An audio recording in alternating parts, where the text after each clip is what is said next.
So far with these 28 different websites, they can continue to do that. So think about it like you're going to art class here at school. You can be very creative within some boundaries. Well, let's say that our teacher says, oh, we're going to do a mural around every wall here. Well, we can do a mural on every wall except across the big screen, because Babad probably wouldn't want a mural across his big screen. So within limits, we can be very creative, and that's what the purpose of this policy is. So as we take it down, though, to more and more people, we can expect some pushback. And having worked in corporate America, I know that you always get pushback on policies.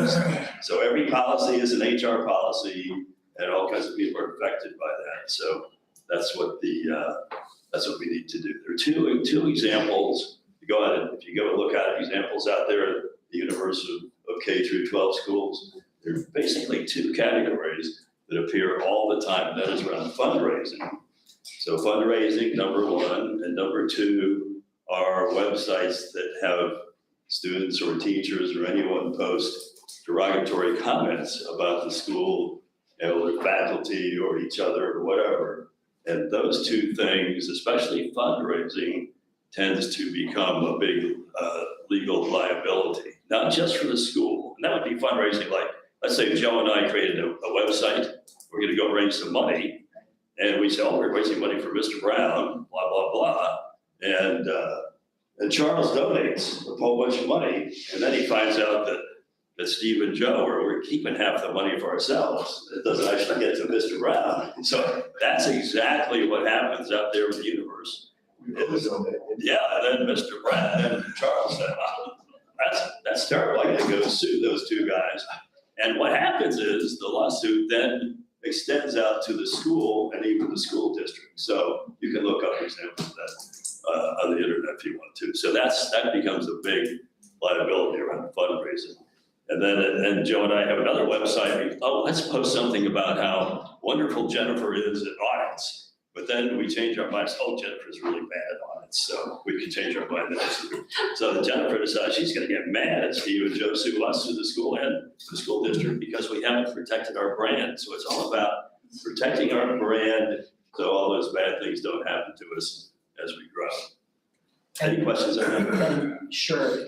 This number 28 is the number of distinct social media accounts? Yes, distinct social media accounts. Distinct social media accounts. Using the school right. logo or a facsimile in some cases, something that looks like the school logo for a reason. So they're not official websites. Okay. But as I said a few minutes ago, all with good intent. So we want to keep everybody's good intent and creativity like going to art class, but we want to do it under the auspices of the school social media program. Okay. With all that being said, it's not near as painful as it sounds. No, it sounds painful. It won't be painful. And I think it'll give everybody a level of comfort as we continue. And this is just one more thing that we continue to move through as we grow from being smaller to getting larger. And thank you, Mr. Mantle. We appreciate you being willing to work with our staff to help create this and bring your training and background to the forefront for us. So thank you very much. And while we're putting out little things, I want to thank Mr. Babad for leading the charge for changing our food service. We all had a great lunch here today, and we're grateful for the food service. So when you see some of our food service people downstairs, just tell them how much you enjoy it. It's really good. And my understanding is our staff and scholars also appreciate it.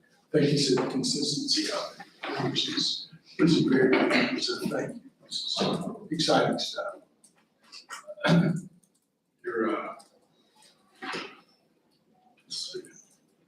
So Ms. Lindsay is not here. Anyone have any information from Ms. Lindsay? Yes, I do. Kendra Hilton, Director of Academics. So I'll be sharing just some high-level overview of some of the things that have happened on the pre-K campus. So they recently had a virtual math night where families could attend sessions where they enjoyed math themed read aloud, so incorporating literacy into math and showing families how you can read a book and still incorporate some awesome math skills. And they also did some engaging math activities. Last year, the primary focus was on literacy, and so this year we're focusing a lot on increasing our math scores across the school, and of course doing that on the pre-K campus as well. Just speaking a little bit about the focus on literacy, we recently finished doing a language screener. It started in pre-K last year. Now we are continuing with that language screener in kindergarten and first grade. And of the students that started in pre-K4 and are now in our kindergarten classes, I believe about 86 of them, 66% of those students came in with a solid language base. So that means that they are now ready to access the curriculum, which is huge, especially for our students that are learning English as a second language. So again, doing that in kindergarten and first grade is going to help us to reach our goal of having at least 80% of students coming out of kindergarten with that foundation, and of course getting to 100% before they finish first grade. There's also a really awesome program. So you heard about the after-school program that has started on the pre-K campus. They've also started a program through First Steps called Hippie. And again, we've been focusing a lot on the school-home relationship. And so this is a program where families get to sign up. They work with about 10 families per center. And they teach the family everything that they need to support their child. So language development, they give them kits every time that they come to take home with the students to practice math, reading skills, all those types of things. And they have had so much interest that now Ms. Lewis is actually reaching back out to the program to say, do you have any extra kits? You don't have to pay us to support these families, but word of mouth has gotten out that families want to support their students at home. So that is going extremely well. They just finished their annual turkey trot, so getting our students moving and keeping them super healthy. They will do a Winter Olympics on December 5th. They have a Spirit Week on December 15th through the 19th. And then on the December 19th day, they will also enjoy a Polar Express celebration where they'll experience snow with their snow machine and take a ride on a virtual train. So just really trying to expose our students to all the background knowledge that they need, again, to be able to access life and also access great texts and books and make connections. So a little bit about what's happening on the pre-K campus. Thank you so much, Brandon. And anybody wants to just come down and stop by K4, there's a lot of fun going on down there. Help yourself. Good afternoon. So November was a very full month. We had Dr. Nell Thompson, who supports us with literacy on our campus. She did 2 days with our leadership team doing walkthroughs and observations. I really saw a lot of great literacy progress happening. It was the strongest part of our day. We have some really fun November instances of scholar competition. On the 15th, the robotics elementary and middle school teams competed, led by our STEAM Lab teacher, Ms. Porter, and they placed 2nd and 8th. We had our Girls on the Run team on the 22nd of November, and they were led by our media specialist, Ms. Pickens, and Ms. Griggs, one of our 3rd grade teachers, and they competed in their 5K. And we also had our 1st grade gratefulness program for parents. It's always standing room only. So that was a really busy November. Some of the pieces coming up right now this month, we start literacy testing tomorrow. So that program is called DIBELS, right? The Dynamic Indicator of Basic Early Literacy Skills. So this is a new reading program called Reading Horizons, and this is our universal screener for all K and 1. And we're also going to give that assessment to 2nd grade, and then 3rd and 4th gets a portion of that DIBELS assessment. And then we go into further assessment as needed for those children. So we'll be having our reading interventionist doing those. We also have benchmark testing for 2nd, 3rd, and 4th grade next week. That'll be looking at progress since both the beginning of the year and October for ELA and math. And then we have on December 12th, our parents are going to attend the K5 winter performance at 9:30. And then we have an ensemble holiday program for strings and drum and choir also on the 12th at 11. Thank you very much. Make you want to move from pre-K up to elementary now. Mr. Pierre. So when we last spoke on October 28th, middle school had a ball strings concert. So I just wanted to say it was awesome. It's heartwarming. Miss Salini has been here for 13 years.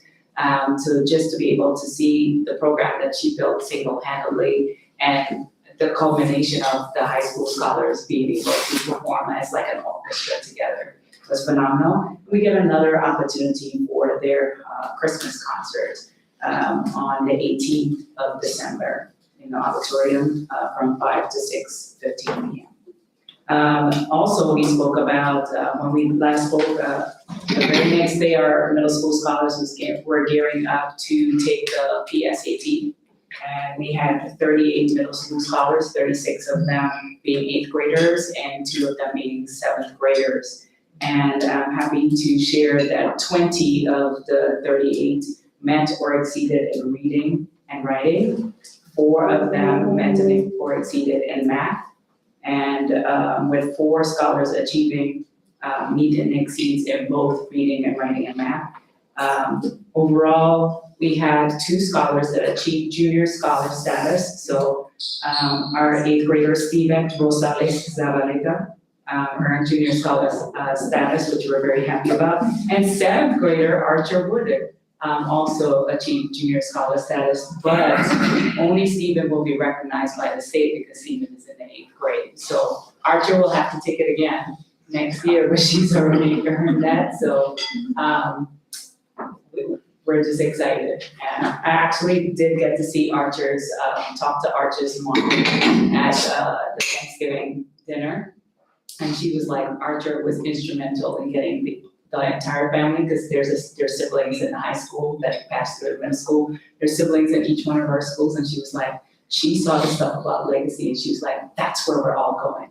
That's what her mom told me at the Thanksgiving dinner. So kudos to Archer, she knows what she wants. We have 8th grade career assessments starting today. That is the preview for their IGPs as they prepare to go off to high school. So that will be today and tomorrow, and we're doing it throughout our social studies classes to make sure that they're ready to go. Benchmark number 2 testing is next week. So we're also getting ready for that. And then after that, we are doing our related arts and we'll shine there. Middle school chorus Christmas concert will be in the Parker Gym from 5 to 6 on the 11th of December. And as I mentioned, the strings, middle school and high school strings Christmas concert will be in the auditorium on the 18th. The last week of school prior to winter break, we will do a spirit week. And Dr. Coleman and I, we join up and make sure that we take care and just love on our staff and scholars. But I have 5th graders who are we gonna get to wear pajamas and do bowling tennis? Gotta do something for the 5th graders too. Thank you. Thank you. Dr. Combs. Yeah, good afternoon. This is a special time for the high school. College applications were applied for in October, so now we're in the space of where they're getting their acceptance letters and they are getting scholarships as well. So I share a few highlights around that. Some of you were there, like Barnes received a full scholarship, basketball scholarship to Tennessee Tech. So we're super excited about that for him. Elvis Oliver, who is the brother of our 2019 valedictorian and our 2022 valedictorian. So, it's already stacked high for him and what the expectation is in at home. He is a semifinalist for the Gates Scholarship. And so his brother was the first legacy scholar to ever receive that. And so now I think it's the top 2,000 out of 36,000. So he's in the top 5% in terms of still in the race. Yeah, so we're super excited for him. And then we are hosting the December 13th National ACT. And so we have close to 300 scholars who will be taking the ACT here on that day. That is a large number, so just keep Ms. Haynes and her team in prayer. Our entire junior class will be testing that day. We have a few seniors who are still steadily increasing their ACT, a few who are just 2 or 3 points away from 30. So looking to get that 30 on that day. And so we're excited about that. And then today we have 47 scholars who are on a trip to Claflin University. They indicated they wanted to be able to experience an HBCU, and Claflin's been really good to us. So we have a few scholars that are there today. And then last but not least, on yesterday, we had an opportunity to go to USC Upstate. Chancellor Harris invited Hossein and Mr. Dickey and 9 scholars who are attending there for a luncheon. Great. And so just kudos to them, because there's not many schools who will have their president come and sit down with you and your scholars to talk about, how things are going there. And a few of our scholars last year got the Promise Scholarship, which means I think tuition paid for. And so he afforded that again to the class of 2026 for any scholar that is interested in attending there. And it was just good to see our scholars that they're doing extremely well. So it's good to just sit with them and hear how things are going for them. And then on December 12th and 13th, our fine arts performance, our fine arts will be doing a performance of Motown that will be here. So on December 12th at 7 o'clock, and then December 13th at 7 o'clock. 13th is a Saturday. It is. Yeah. Busy day, ACT and the performance. Yeah, so that's ACT day and And the performance. it's on Saturday, 12/13. Yeah, it'll be a busy campus that day. It's very cool. Thank you. Thank you. Mr. Hossein is under the weather today, so think your thoughts about him getting well and expect him to get back soon. There are a couple of things to go over with you. First of all, Wednesday before Thanksgiving on Thursday, we delivered 150 meals from the Greater Country Club to our families, the social workers, the families, and then staff, primarily staff, and a few community members delivered those meals. And a meal was like full turkey, all the trimmings to feed the 10 to 12 people.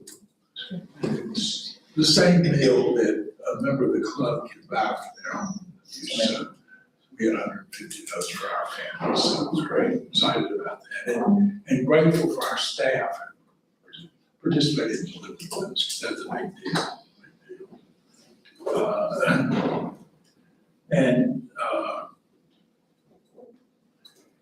Have some great news to share with you. You all know that we're in the process of raising money to start the construction of our new school, hopefully by March 1st. And we have a anonymous donor who has agreed to match all gifts between now and January the 15th, dollar for dollar. So what that means, if you gave $10, it becomes 20. If you gave 100, it becomes 200. If you gave 2,000, it becomes 4,000. If you gave 100,000, it becomes 200,000. So it's really a big deal. And I want to share that with you, not only for checks you might want to write in the processes to legacy advancement, new school contribution, but also for people that you might know that want to write a check. Maybe even one bigger than the one you wrote. That'd be okay too. So share that good news. It doesn't happen too often, but it's nice to have. It is. And on report cards, as you all know, report cards came out recently. Legacy gets 3 report cards, one for elementary, one for middle, and one for high school. We had 2 goods, high school and middle school, and an average for elementary. We all know, I learned this a long time ago when I was growing up, trying to learn math and stuff, And I remember averages being as close to the bottom as it is to the top.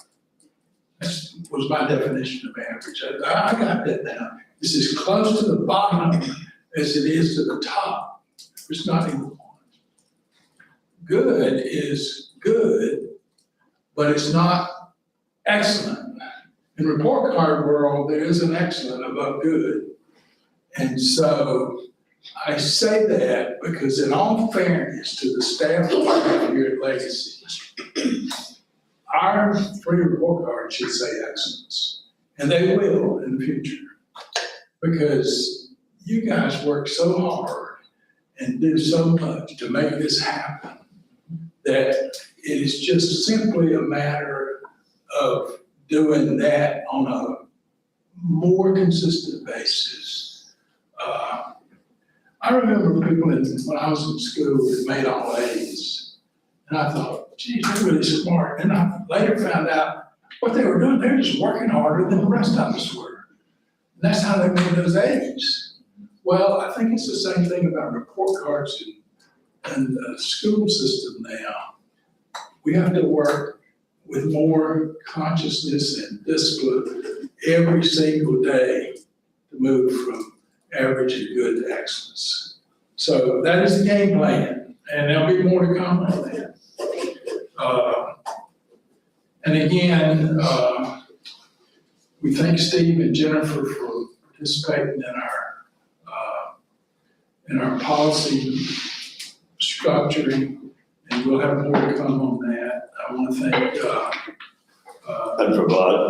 And provide. thank you.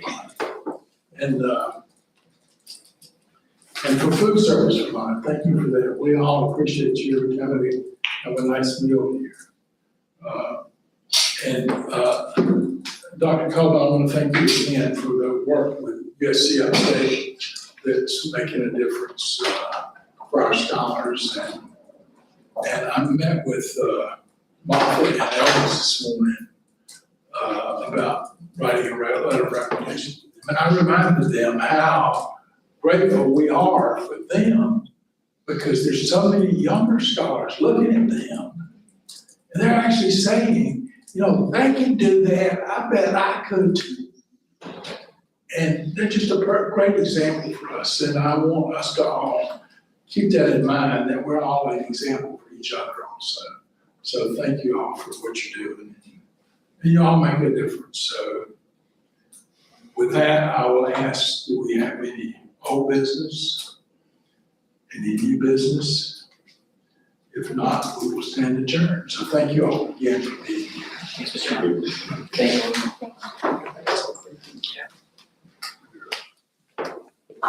you.